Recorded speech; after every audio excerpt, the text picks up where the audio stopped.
Good afternoon, my name is Christy Cardillo. This is Brains and Kiwanis Club. Thank you for being here. A special welcome to our guests. It's great to have you. Please. Hello everyone. First I want to actually thank everybody for showing up for the meeting last night on the 100-year anniversary. We had such a great turnout. We had some great ideas, and the comments on chat I loved. And so those were fun.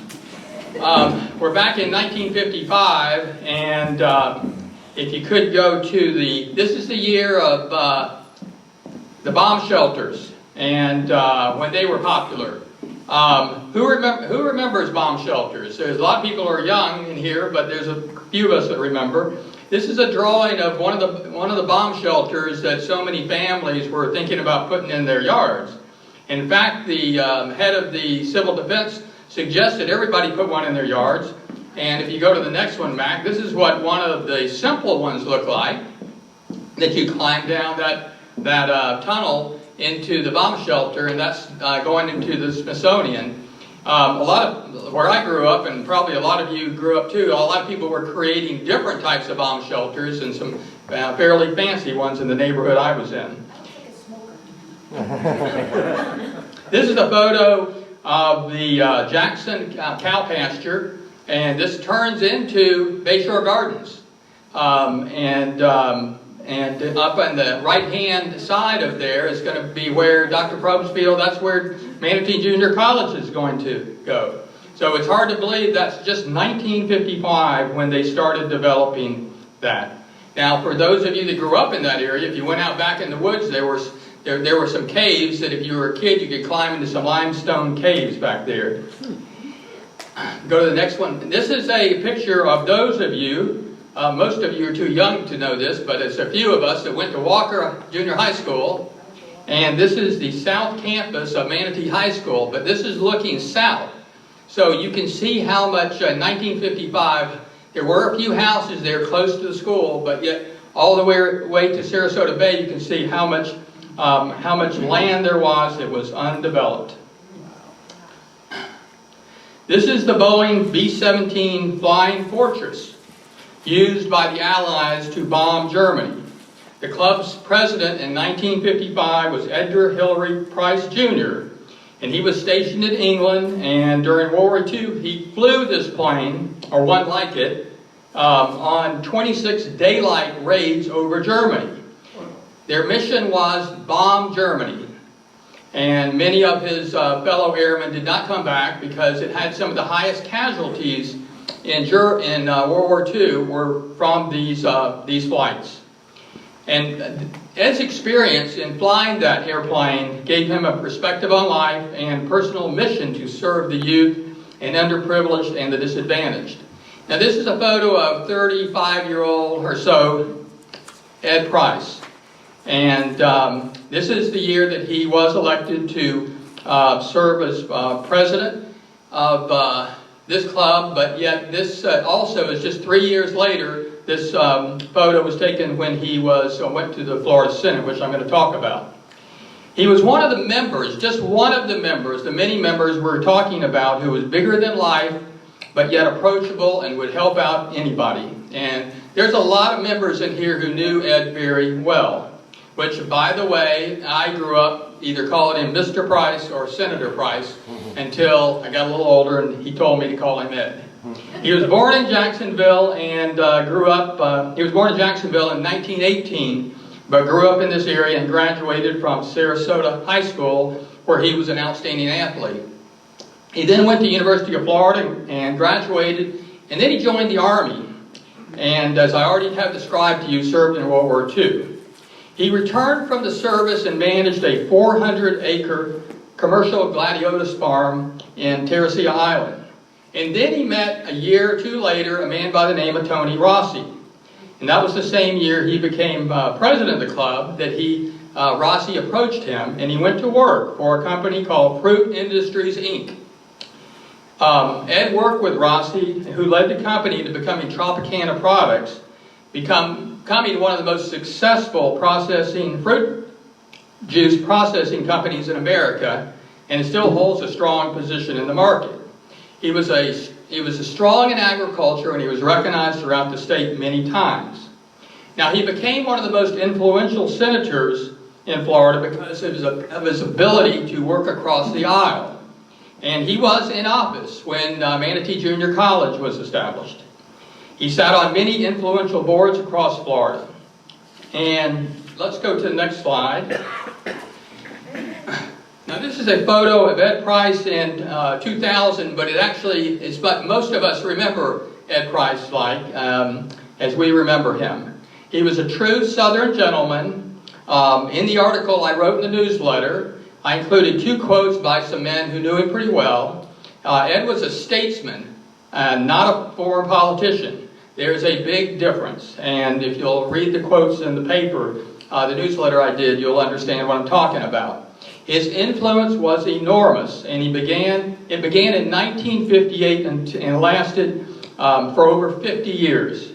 As Cliff Walters stated, which I quote in the newsletter, "No one ran for office in the 12th Judicial Circuit without his wisdom and advice that he freely offered to anyone who sought it." And I might add that that included people that wanted to be appointed to office or any boards.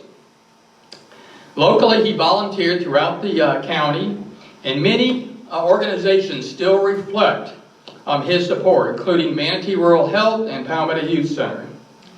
Now, there's some things maybe you didn't know about him, but he was as strong on the national stage as he was on the local stage, but also on international because of his presence at Tropicana.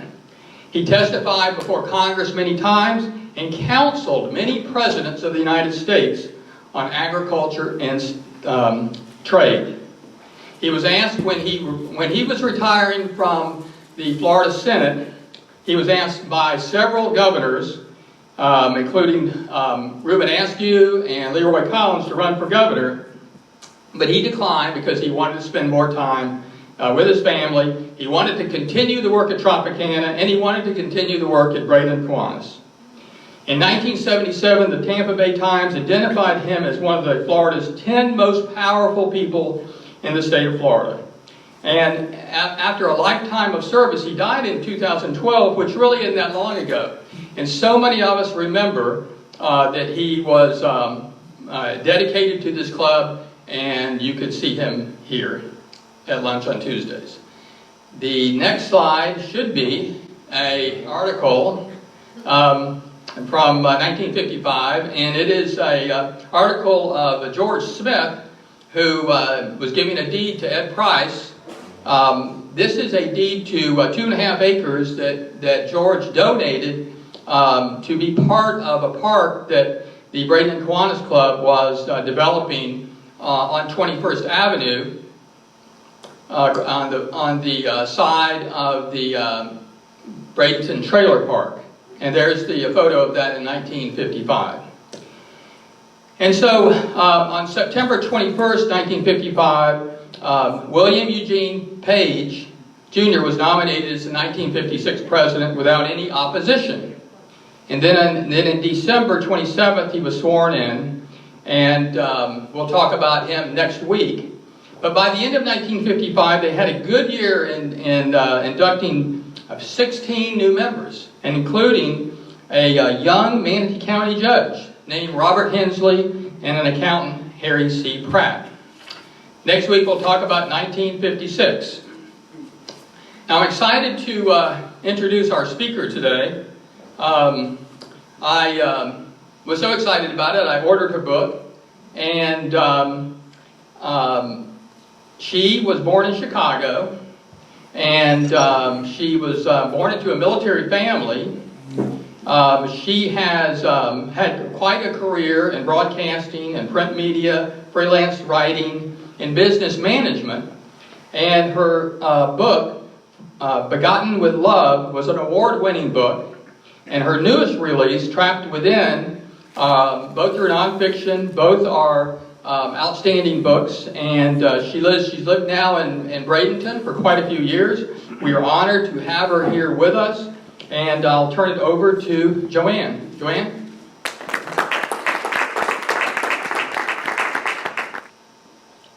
Thank you, Gilbert. Thank you, everybody. I'm really looking forward to being here today. The topic I'm talking about is enduring and living through a stroke. It's not one that most people talk about, but it's a very, very important topic.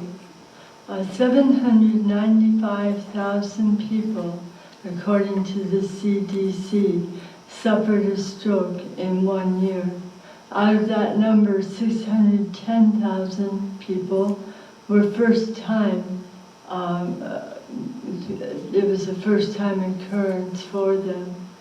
Worldwide, 15 million people have endured a stroke. 1/3 of them have died from it. 1/3 of them are permanently disabled, and 1/3 of them have some form of life, whether they, and I've never been able to say that anyone has totally recovered, because you don't. It's something that always stays with you. As far as the age of people that have strokes, we've all thought that this is something that happens to people that are just elderly, but it can happen to anyone at any age, from before birth on. 34% are less than 65 years of age when they have a stroke. 10% are less than 45. And the last number is the one that concerns me, because that one seems to be the one that's growing the quickest. Every 40 seconds, someone in America suffers a stroke. To me, these are alarming numbers, and yet we go on every day and we may see somebody that walks with a limp or can't use their hand properly, or maybe have difficulty thinking, and we recognize that they probably are a stroke survivor. But besides that, we just go on with our lives. My name is Ann Glim. I'm a stroke survivor. My stroke happened back in 1997, 6 months after we moved here to Bradenton. I have to say, the people here were amazing. Most of our network of friends and family were still up north. And so to meet people in that phase of my life, and many of them are still very good, close friends, meant a lot. Bradenton is one of those special places in America, and I'm grateful to say this is my home. When I had my stroke, we had just decided to get back to living again, and I had taken a one-day assignment with Kelly Services working at Tropicana. By lunchtime, I was fighting for my life. I ask each of you, don't ever do what I did. I thought I was thinking clearly. I have always been a very independent person. I knew what was happening, and I decided to drive myself to the hospital. Don't ever do that. It's not a wise thing to do. I spent 2 weeks in the hospital in ICU. I was moved to a rehab facility, and at that point is when I began to recognize where I was in short bursts of memory. At that time also I realized I was totally paralyzed on one side. I couldn't talk, I couldn't walk, I couldn't see straight. My life had changed dramatically, and my life now was the size of a 3 by 6 foot hospital bed. I've been a stroke survivor for 24 years, and it's been a fight to regain my life, but it's one that I'm grateful that I was able to do.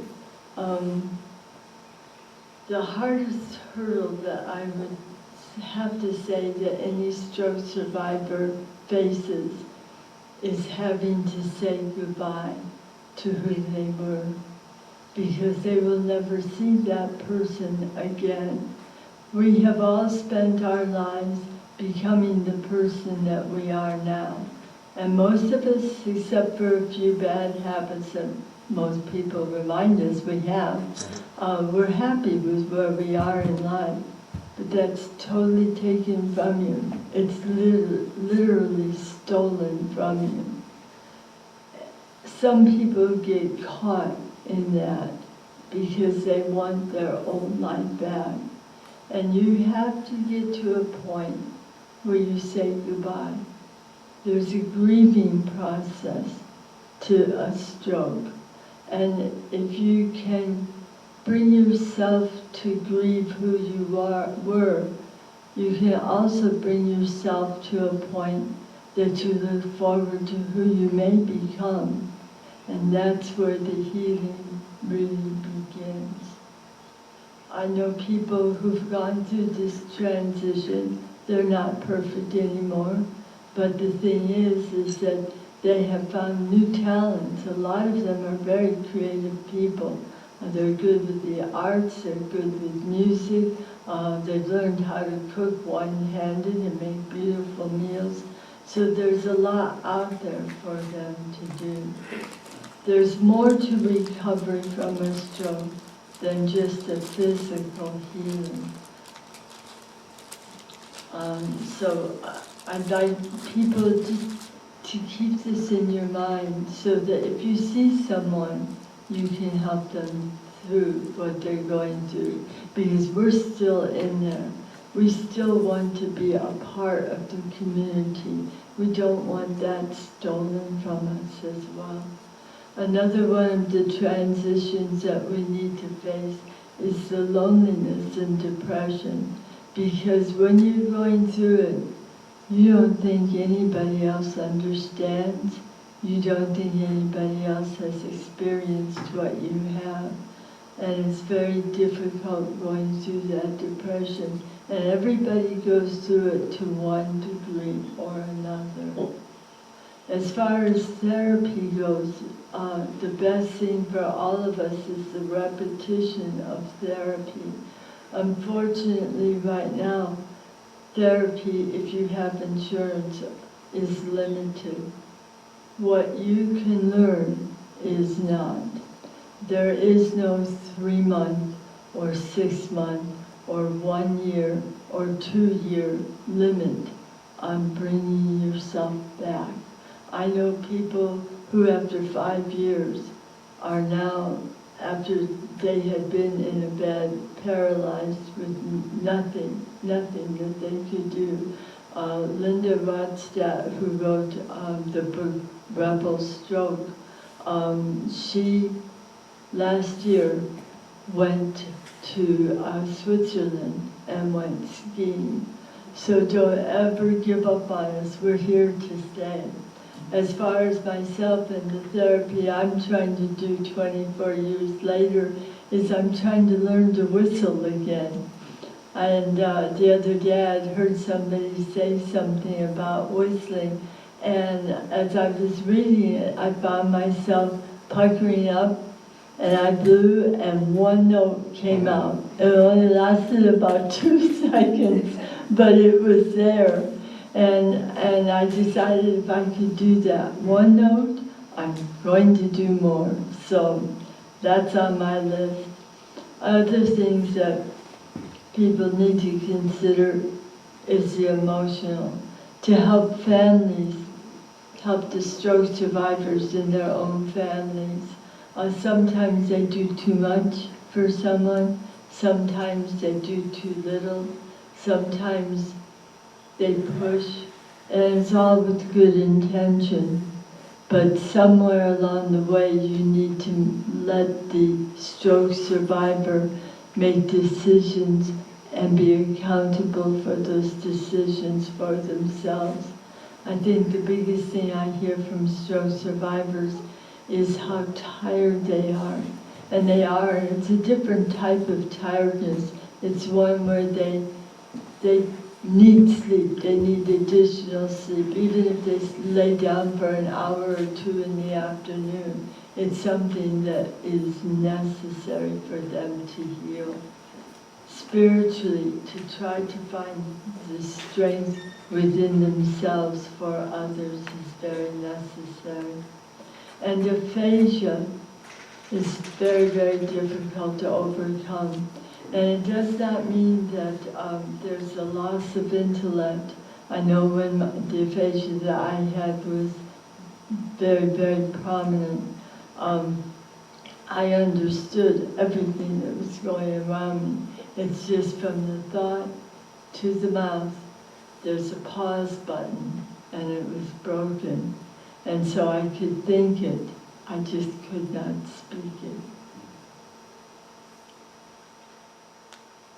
Anytime you can, make sure you invite stroke survivors to be with you. It might be a little difficult if they're in a wheelchair to get them to come. It might be a little difficult to help them to a chair, but they're still there, and community for all of us is so important. I felt very privileged because a lot of what I had endured, after 2 years I was functioning, and if you looked at me, I looked fine. So I was asked by Blake Medical Center to work with them with new stroke patients. I can't think of her married name, but one of the people here in town who's very active had started a group of us, so there was maybe about 8 of us that would take time to go over and see stroke patients to help them to understand what it was that they were going to be facing. And from what we heard from the doctors and therapists, it made a world of difference for them because they weren't facing that dark unknown of what their life was going to be. I personally have a dream for stroke survivors myself. Trapped Within, the book that I wrote, was written because the doctors and patients that are not patients, the doctors and therapists that saw me knew that I was a writer. And so they asked me to help them to understand, because they were book learned, but to understand from the point of view of a stroke survivor was something most people did not know. So that's why Trapped Within was born. Now I'm telling you all the scary details, and I'm sharing some of what we went through. I have to explain that the stroke that I endured was in the thalamus. The thalamus is a very small gland. It's on both hemispheres of your brain.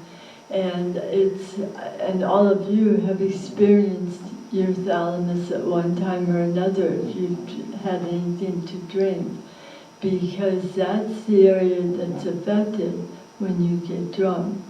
So I had no inhibitions. I had to learn manners all over again.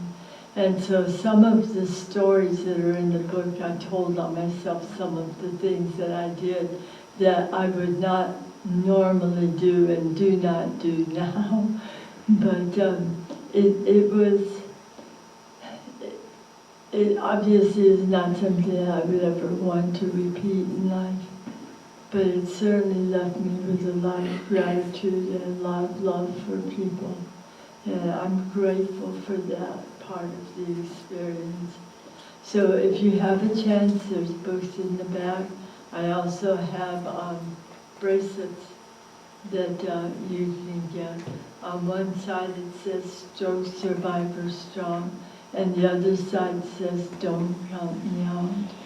The reason we say Don't Count Me Out is we have a podcast by that name on Facebook. You can find us at dcmo.talks. And come and join us. You'll have a chance to meet other stroke survivors, see what we're capable of doing. There's probably about 10 or 11 groups that are very active, and out of those, there's maybe about 40 to 60,000 stroke survivors that pop in and out from time to time. So you get a real knowledge and understanding of what we're all about. What I would like to leave is a question that maybe people here in our community can help us. I would love to see in our hospitals that on the channel that they have that goes into all the hospital rooms to be able to play the Don't Count Me Out podcast to help stroke survivors learn tools and tips and hear messages that are very inspirational from both professionals and stroke survivors. So I thank you so much for your time, and thank you, Zoom. I love Zoom. I think it's a great way. And when you're talking about stroke survivors, those who cannot get out depend on Zoom to be a part of this. So thank you very much.